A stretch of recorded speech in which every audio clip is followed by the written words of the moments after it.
আসসালামু আলাইকুম দেশবাসী, আমি ভালো আছি। মানুষ কিন্তু আমি লাগিয়েছি মানুষত্বর ফাঁসি। ফিলিস্তিনে মরছে হাজার হাজার শিশু, তাদেরকে নিয়ে আমি বলতে চাই কিছু। চারিদিকের বাতাসে মৃত্যুর ঘ্রাণ, কেমনে শুয়ে থাকে ঘরে, নাই কি একটু জ্ঞান?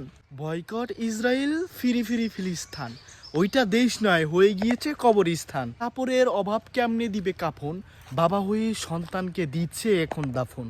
মুসলিমরা নাকি ভাই ভাই, তাহলে ফিলিস্তিন আর গাজার সাথে আজ কেন কেউ নাই? আমাকে যুদ্ধর ময়দানে পাঠাও, দিব আমি রক্ত। আবেগ না দেখিয়ে ভিতর থেকে হও একটু শক্ত।